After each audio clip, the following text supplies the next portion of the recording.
Everyone, welcome back to my YouTube channel. Radhe Radhe, Jai Shri Mahakal. कैसे हैं आप सभी? मैं बढ़िया हूं और आशा करती हूं कि आप सभी भी बहुत अच्छे होंगे। 1000 क्वेश्चन की इस सीरीज़ में आपका स्वागत है। आइए देखते हैं आज का नेक्स्ट क्वेश्चन क्या है।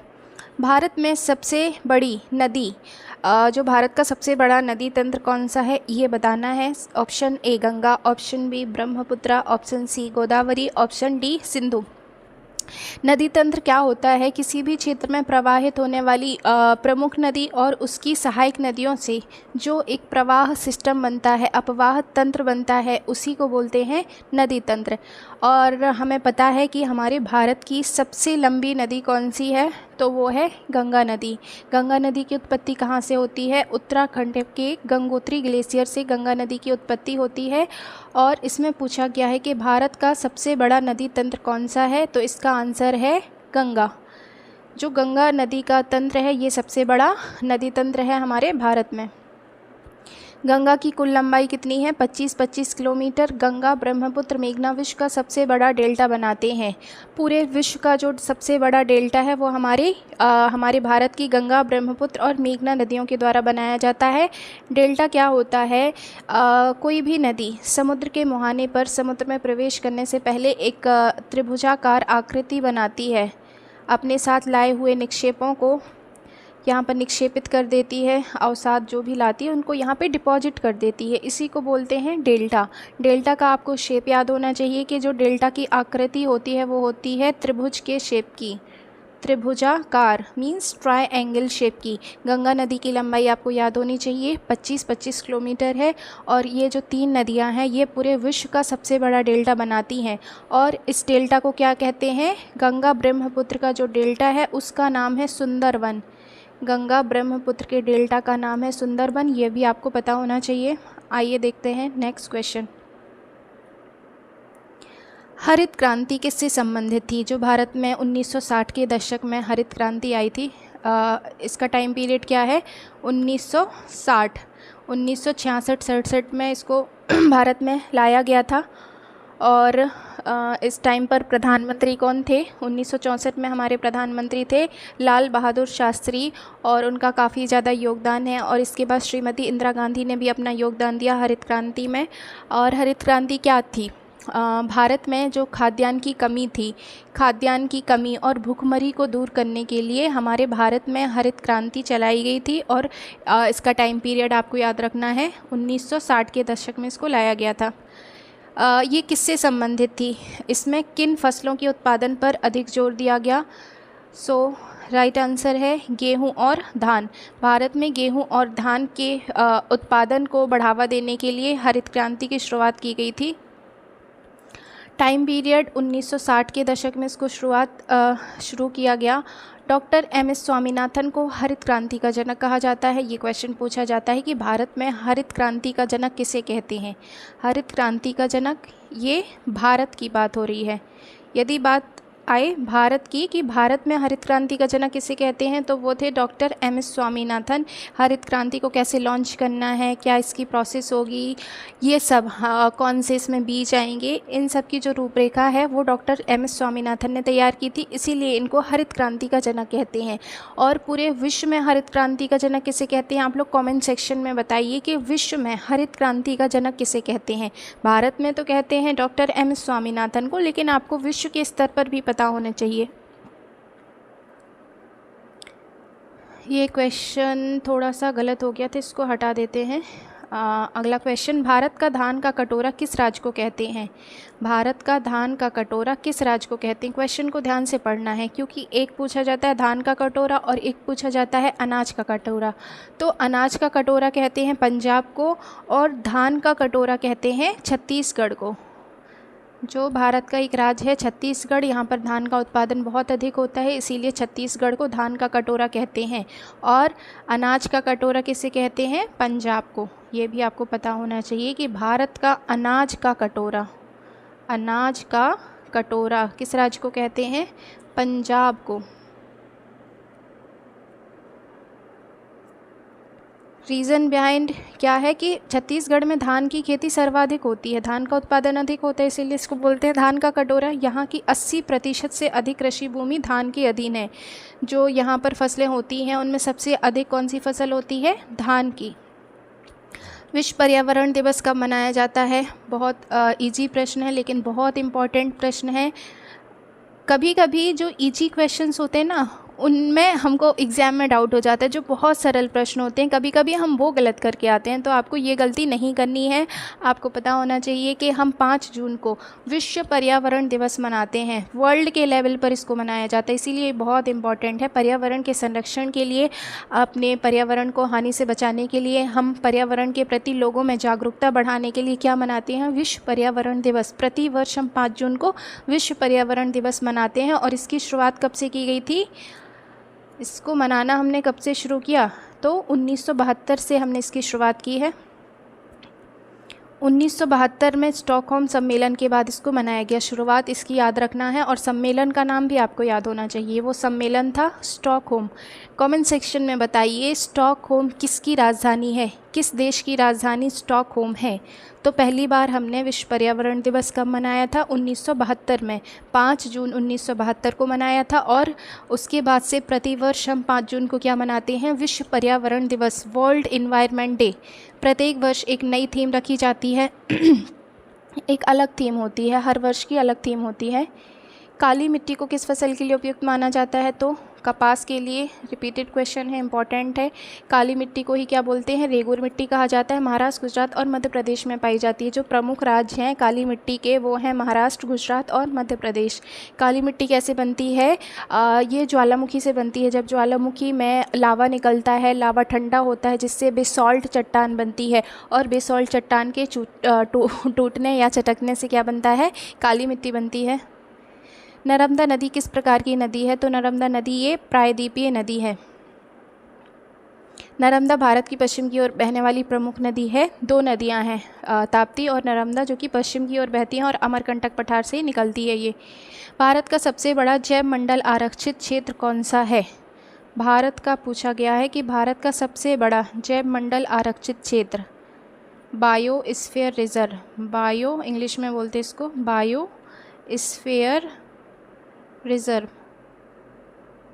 ये कौन सा है? तो ये है कच्छ का रण, गुजरात के पास है। कच्छ का रण गुजरात में स्थित है और ये एशिया का सबसे बड़ा खारा मरुस्थलीय क्षेत्र है। भारत का शुगर बाउल किस राज्य को कहा जाता है? शुगर बाउल मतलब चीनी का कटोरा। शुगर बाउल मीन्स चीनी का कटोरा, चीनी का कटोरा। शुगर बाउल किसको कहते हैं? ये कहते हैं उत्तर प्रदेश को। क्यों कहते हैं? क्योंकि उत्तर प्रदेश राज्य में सर्वाधिक गन्ने का उत्पादन होता है। उत्तर प्रदेश गन्ने में सबसे आगे है, इसीलिए इसको क्या बोलते हैं? शुगर बाउल कहते हैं, चीनी का कटोरा कहते हैं। उत्तर प्रदेश में गेहूँ भी सर्वाधिक होता है। 2 फसलें अधिक होती हैं उत्तर प्रदेश में, एक होता है गेहूँ। यूपी 2 फसलों के उत्पादन में अग्रणी है। गेहूँ भी सर्वाधिक होता है और दूसरा होता है गन्ना। गेहूं और गन्ना के उत्पादन में यूपी सबसे आगे है। भारत में गन्ना उत्पादन उत्तर प्रदेश का पहला स्थान है, इसीलिए इसको बोलते हैं शुगर बाउल। सहारनपुर, मेरठ, मुरादाबाद क्षेत्र गन्ना की पेटी कहलाते हैं। ये क्षेत्र आपको याद रखना है कि मुख्यतः विशेषतः सहारनपुर, मेरठ, मुरादाबाद, सहारनपुर, मेरठ और मुरादाबाद में क्या होता है? गन्ना सर्वाधिक होता है। ये गन्ने की पेटी कहलाते हैं। ओजोन परत किसके लिए महत्वपूर्ण है? ओजोन परत कहाँ पाई जाती है? हमारे वायुमंडल में 5 परतें हैं। वायुमंडल की कितनी परतें हैं? 5 परतें हैं। उनके नाम आपको पता होना चाहिए।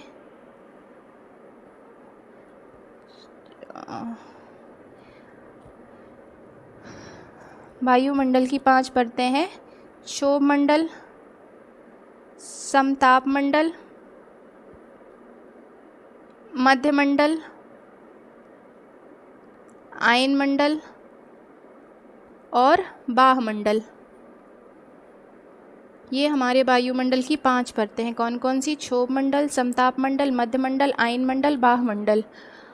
ओजोन परत किस में पाई जाती है? तो ओजोन परत पाई जाती है समताप मंडल में। ये क्वेश्चन आपको याद रखना है। जो ओजोन लेयर है ये कहाँ पाई जाती है? ये पाई जाती है समताप मंडल में। और इसका महत्वपूर्ण काम क्या है? परावैंगनी किरणों से सुरक्षा। ओजोन परत क्या करती है? सूर्य से आने वाली परावैंगनी किरणों को अवशोषित कर लेती है, जिससे परावैंगनी किरणें पृथ्वी तक नहीं पहुँच पाती हैं और जीवों को किसी भी प्रकार की हानि नहीं होती है। परावैंगनी किरणें बहुत ज़्यादा हार्मफुल हैं। इनसे बहुत सारे डिजीज़ होते हैं, बीमारियाँ होती हैं। तो ओजोन परत क्या करती है? एक सुरक्षा कवच की तरह काम करती है। जो पृथ्वी पर रहने वाले जीव जंतु हैं उनके लिए सुरक्षा का काम करती है ओजोन परत। और किन किरणों से सुरक्षा करती है? परावैंगनी, इंग्लिश में अल्ट्रा वायलेट रेज। परावैंगनी किरणों को इंग्लिश में बोलते हैं अल्ट्रा वायलेट रेज। ओजोन परत स्ट्रेटोस्फीयर में पाई जाती है। स्ट्रेटोस्फीयर मतलब समताप मंडल, इंग्लिश में कहलाता है स्ट्रेटोस्फीयर और हिंदी में समताप मंडल। स्ट्रेटोस्फीयर और हिंदी में समताप मंडल, दोनों में आपको पता होना चाहिए। ओजोन परत कहाँ पाई जाती है? स्ट्रेटोस्फीयर में, और इसी को हिंदी में बोलते हैं समताप मंडल। और यह यूवी और यूवीसी किरणों को रोकता है। यूवी मतलब ultra violet blue rays, U से बनता है अल्ट्रा और V for violet, ultra violet blue rays. Bharat का सबसे बड़ा तेल शोधन संयंत्र कहाँ पर स्थित है? तो ये है जामनगर, गुजरात में। तेल शोधन, ऑयल की जो रिफाइनरी है, भारत की सबसे बड़ी ऑयल रिफाइनरी, तेल शोधन, जहाँ पर तेल का शोधन किया जाता है, तो ये है जामनगर, गुजरात।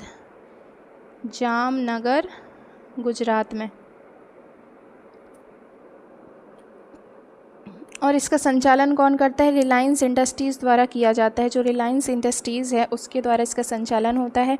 भारत में सबसे अधिक वन आवरण किस राज्य में है? तो ये है मध्य प्रदेश में। हमारे प्यारे मध्य प्रदेश में सबसे अधिक क्या है? वनों का आवरण है। कुल वन क्षेत्र के आधार पर मध्य प्रदेश प्रथम स्थान पर है और प्रतिशत के आधार पर मिजोरम और अरुणाचल प्रदेश प्रमुख है। बहुत इम्पॉर्टेंट है वन आवरण। यदि कुल वन क्षेत्र के आधार पर पूछा जाए तो मध्य प्रदेश आगे है, लेकिन यदि बात करें प्रतिशत की तो मिज़ोरम और अरुणाचल आगे हैं। मध्य प्रदेश और मिज़ोरम का नाम आपको याद रखना है। फॉरेस्ट का जो आवरण है, फॉरेस्ट कवर है, वो सबसे ज़्यादा कहाँ है?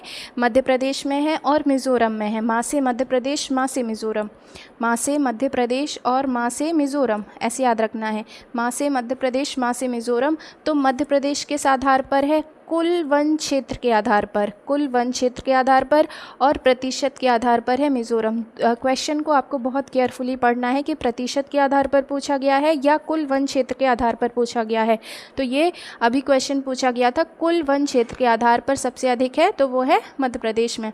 भारत में सबसे लंबी नदी कौन सी है? तो ये है गंगा नदी। नीली क्रांति का संबंध किससे है? क्रांति से रिलेटेड भी क्वेश्चंस पूछे जाते हैं। तो नीली क्रांति का संबंध है मत्स्य के उत्पादन से। नीली क्रांति का संबंध है मत्स्य उत्पादन से। नीली क्रांति का उद्देश्य मत्स्य पालन को बढ़ावा देना है। हमारे भारत में मत्स्य पालन को बढ़ावा देने के लिए नीली क्रांति की शुरुआत की गई थी और इससे तटीय राज्यों को आर्थिक लाभ हुआ। जो भारत के तटीय राज्य हैं, तटों पर स्थित है, तटों के किनारे स्थित हैं, महासागरों के किनारे जो भी स्थित हैं, तो उनको अधिक लाभ हुआ। पामीर का पठार कहाँ स्थित है? पामीर का पठार आपको बताना है कहाँ पर स्थित है।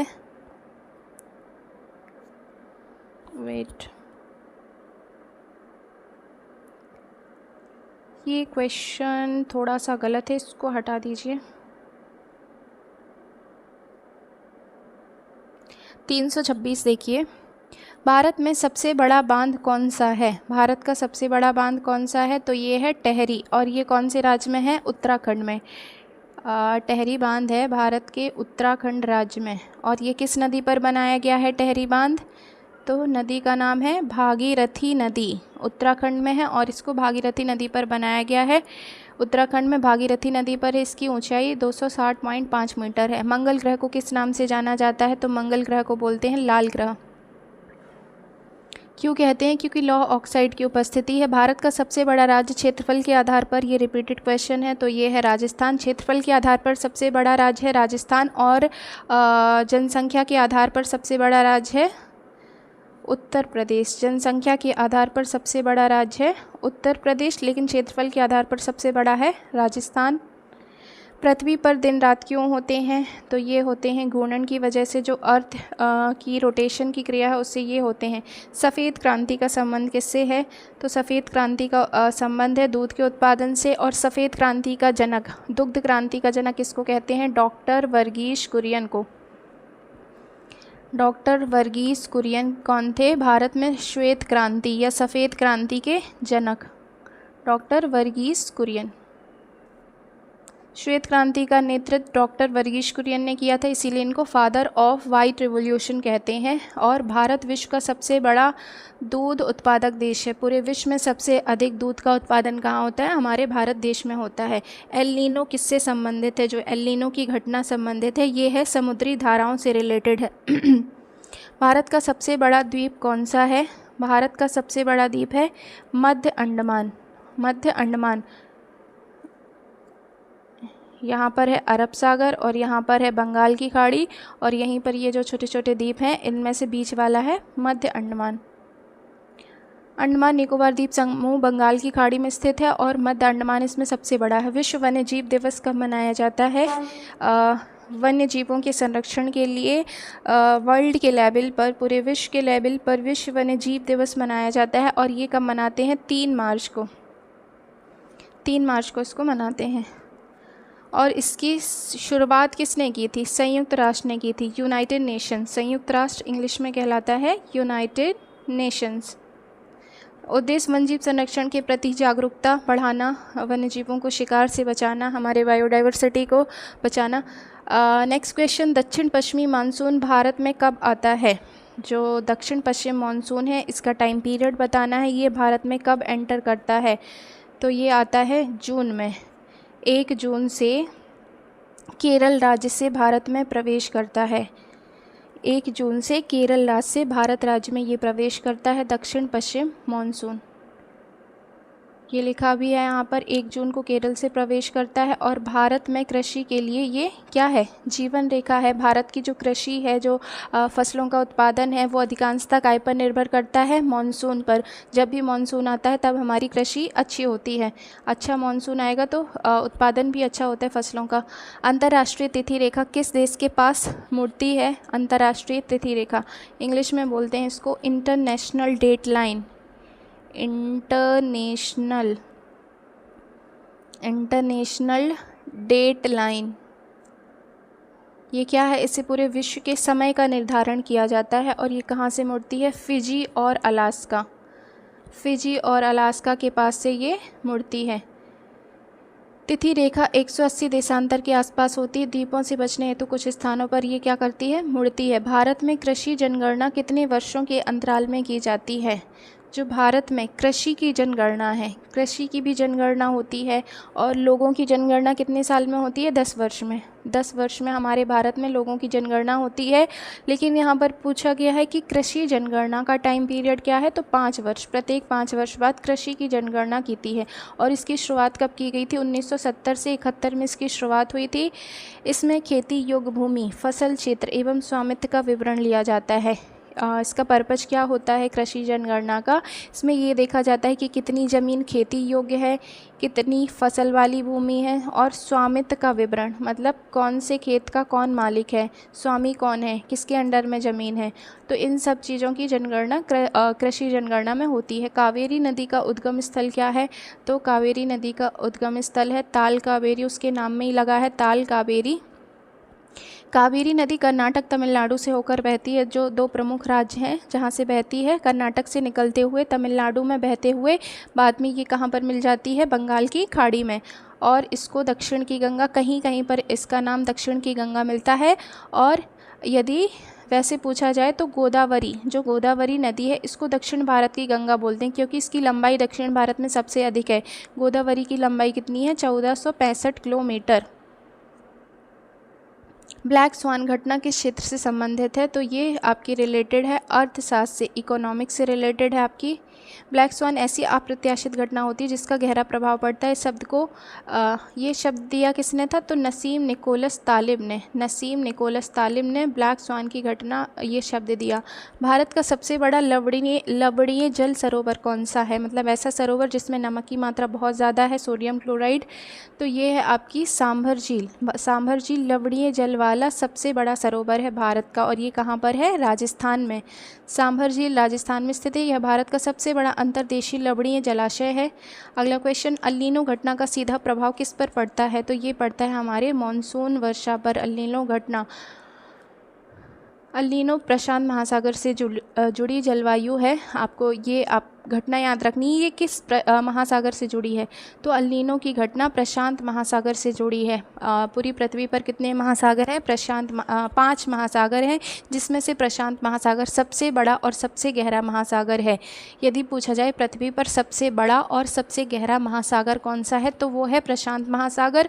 और जो विश्व का सबसे गहरा गर्त है, जिसका नाम है मेरियाना ट्रेंच, वो भी कहाँ पर है? प्रशांत महासागर में ही स्थित है।